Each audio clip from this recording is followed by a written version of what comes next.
Assalamualaikum warahmatullahi wabarakatuh.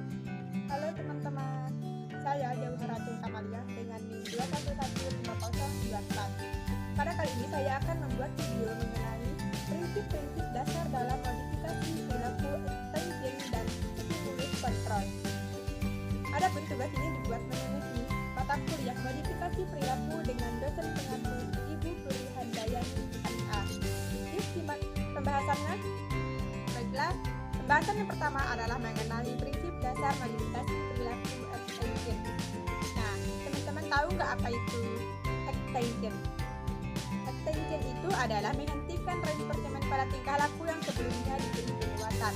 Maksudnya adalah jika suatu kasus di mana pada perilaku sebelumnya diberi penguatan, lalu tidak diperkuatkan lagi, sehingga akan terjadinya kecenderungan penurunan perilaku. Nah, attention ini terbagi menjadi dua kategori, yaitu yang pertama adalah attention burst atau disebut dengan ledakan pemenuhan.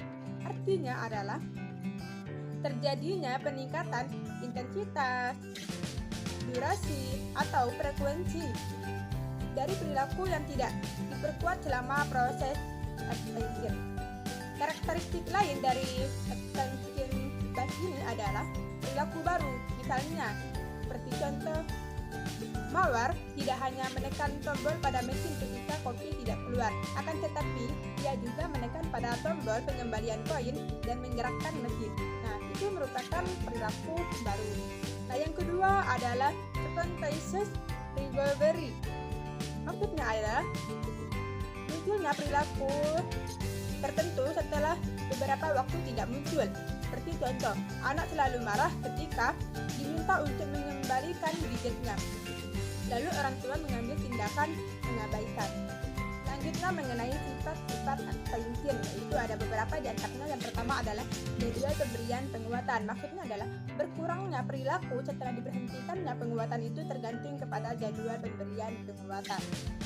Yang kedua adalah banyaknya penguatan. Maksudnya, makin banyak berulang pemberian penguatan pada masa lampau, maka makin resisten perilaku terhadap penghapusan.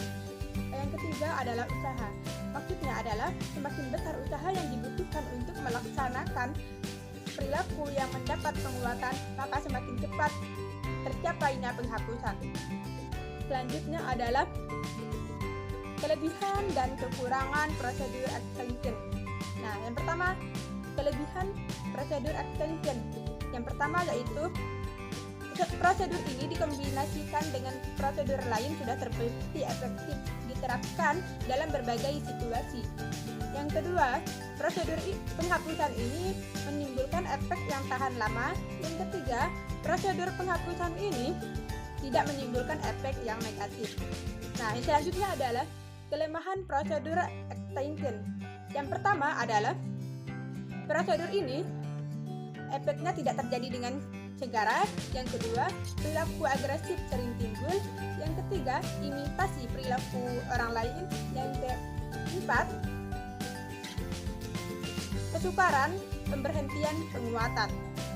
Baiklah, yang terakhir adalah mengenai kasus attention, di mana saya mengambil pada salah satu jurnal mengenai perilaku maladaptif peserta didik kelas 9 SMP Negeri 10 Banjarmasin, di mana pada hasil penelitian tersebut untuk mengurangi perilaku maladaptif peserta didik kelas 9 SMP Negeri 10 Banjarmasin melalui layanan konseling kelompok dengan teknik attention ditandai dengan pengukuran skor perilaku maladaptif melalui perbandingan hasil prates dan post-test.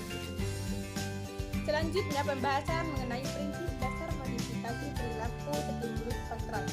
Teman-teman tahu nggak stimulus kontrol itu apa? Nah, stimulus kontrol adalah sebuah fenomena yang terjadi ketika seorang individu berperilaku tertentu ketika adanya stimulus yang diberikan, dan berperilaku berbeda ketika stimulus itu tidak ada. Misalnya, stimulus berupa lampu merah yang mengharapkan adanya respon untuk menghentikan kendaraan. Keberadaan lampu merah tersebut merupakan stimulus yang sengaja dibuat oleh pengendali lalu lintas untuk membuat lalu lintas menjadi lebih teratur. Selanjutnya adalah stimulus kontrol dalam modifikasi perilaku. Ada beberapa di antaranya, yaitu Yang pertama adalah pelatihan diskriminasi merupakan dasar dari stimulus kontrol operan. Yang kedua, S-data merupakan stimulus yang muncul ketika perilaku tidak mengalami penguatan. Yang ketiga, stimulus kelas, yakni kumpulan dari stimulus yang memiliki efek fungsional yang sama dalam sebuah perilaku tertentu. Nah, yang keempat adalah antecedent stimulus, adalah stimulus yang ada di organisme untuk menunjukkan perilaku yang telah dipelajari. Adalah stimulus diskriminasi, pelatihan, dan hukuman. Ketika sebuah perilaku diberi hukuman di depan individu atau organisme yang diberikan stimulus, maka perilaku tersebut akan menurun, bahkan berhenti di masa depan, meskipun stimulus yang sama dia dapatkan kembali. Nah, yang keenam adalah stimulus kontrol penelitian. Maksudnya adalah telah ada prinsip kontrol stimulus yang dibentuk dan dilakukan eksplorasi mengaplikasikannya untuk bisa mengubah perilaku atau kebiasaan seseorang. Yang ketujuh adalah stimulus kontrol dan aturan, yakni stimulus kontrol bisa terjadi saat perilaku tertentu diperkuat dengan keberadaan stimulus diskriminatif dan perilaku yang pada akhirnya akan muncul ketika ada stimulus diskriminatif tersebut. Nah, yang terakhir adalah stimulus generalisasi, merupakan stimulus untuk membangkitkan respon yang telah terkontrol. Selanjutnya, kasus mengenai stimulus kontrol, di mana saya mengambil salah satu jurnal, yang dimana pada hasil penelitian tersebut menunjukkan model bimbingan dengan teknik stimulus kontrol untuk meningkatkan kemandirian belajar siswa dengan melalui memberikan dan meningkatkan motivasi belajar siswa tersebut. Jadi stimulus kontrolnya adalah meningkatkan motivasi belajar siswa. Nah, itulah pembahasan mengenai prinsip-prinsip dasar modifikasi perilaku attention dan stimulus kontrol. Semoga bermanfaat bagi teman-teman yang menonton.